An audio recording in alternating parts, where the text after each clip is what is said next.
மணிகண்டன் சபையில பேசினதை பத்தி அவங்க அப்பா அம்மா ரொம்ப சந்தோஷப்பட்டு சொன்னதோட போன எபிசோட் முடிச்சிருந்தோம். இன்னைக்கு எபிசோட்ல வைகுண்டத்துக்கு நாரதர் வராரு. பார்த்து ரொம்ப நாள் ஆச்சு அப்படின்னு நாராயணன் கேட்கவும், எப்போ எனக்கு இங்க வரதுக்கான அனுமதி இருந்தா கூட அத்தியாவசியமான சமயங்கள்ல வந்தாதானே நல்லா இருக்கும். நமக்கு கிடைக்கிற சலுகைகளை நம்மளே அதை விரயமாக்கவும் கூடாது, நஷ்டப்படுத்திக்கவும் கூடாது இல்லையா? இதுதான் என்னோட குணம் அப்படிங்கவும், ஆமா உங்களுக்குன்னு ஒரு சிறப்பு குணம் இருக்கு இல்லையா அப்படிங்கிறார் நாராயணனும். நாரதர் உடனே 2-3 தடவை கைலாயத்துக்கு போயிருந்தேன், தரிசனம் பண்ணேன் அப்படின்னதும் நல்லதுதான், அப்போதான் சிவபெருமானோட மனசும் குளிரும் இல்லையா அப்படிங்க. ஆமா, ஹரிஹரனை பத்தி நான் சிவபெருமான் கிட்ட மட்டும் பேசினா போதாதே, உங்ககிட்டயும் சொல்லணும் இல்லையா அப்படிங்கிறாரு. நாராயணனும் கண்டிப்பா எனக்கும் மணிகண்டனை பத்தி சொல்லுங்க, எனக்கும் அவன் பிரியமானவனாச்சு அப்படின்னு சொன்னதும் நாரத குருகுல வாசத்தை மணிகண்டன் முடிச்சாச்சு. இப்போ ஒவ்வொரு நாளும் ஒவ்வொரு அற்புதத்தை செஞ்சுக்கிட்டு சூரியன் போல பிரகாசிச்சுட்டு இருக்காரு அப்படிங்க. நாராயணனும் ரொம்ப சந்தோஷம் அப்படிங்கிறாரு. இருந்தாலும் அவருக்கு எப்பவும் ஏதோ தொல்லை தொடர்ந்துகிட்டே தானே இருக்கு அப்படின்னு நாரதர் வருத்தப்பட்டு சொல்ல, அது ஒண்ணு தொல்லைகளோ பிரச்சனைகளோ கிடையாது, அது எல்லாமே பரீட்சைகள் தான் அப்படிங்க. நாரதரும் ஹரிக்கும்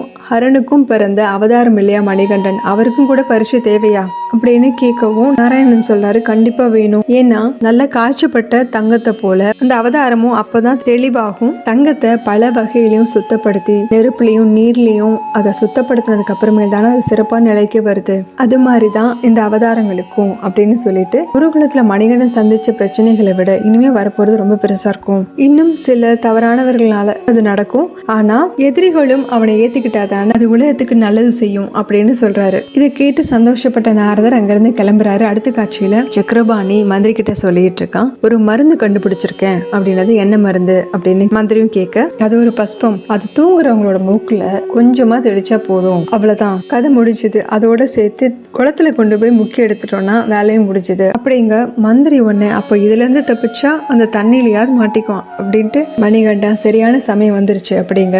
சக்கரபாணி, இதுக்கான ஒருத்தனை வர சொல்லிருக்கேன், அப்ப வந்துருவான் அப்படிங்க. மந்திரி ஒண்ணு, நாங்க நிக்க வேண்டியது இருக்குமா அப்படின்னு கேட்டதும், இல்ல நானே பாத்துக்கிறேன் அப்படின்னு சக்கரபாணி சொல்றான். அதுக்கு மந்திரி, அப்போ வேலையெல்லாம் சரியா முடிச்சுட்டு வா அப்படின்னு சொல்லிட்டு மந்திரி போனதுக்கு அப்புறம் தான் சக்கரபாணிக்கு தெரியுது, இப்ப மாட்டிக்கிட்டா எனக்கு தானே தண்டனை கிடைக்கும், இவர் தப்பிச்சிருவாரு அப்படின்ட்டு. இல்ல பயப்படாது, எதிர்காலத்தில் நீ தானே மந்திரியா இருக்க போற, தைரியமா இரு அப்படின்னு அவனுக்கே சொல்லிட்டு இருக்கான். இதோட இந்த எபிசோட் முடியுது. அடுத்த எபிசோட்ல பார்க்கலாம். சேனல் லைக் பண்ணுங்க, ஷேர் பண்ணுங்க, சப்ஸ்கிரைப் பண்ணுங்க, பெல் பட்டனை பிரஸ் பண்ணுங்க. தேங்க்யூ.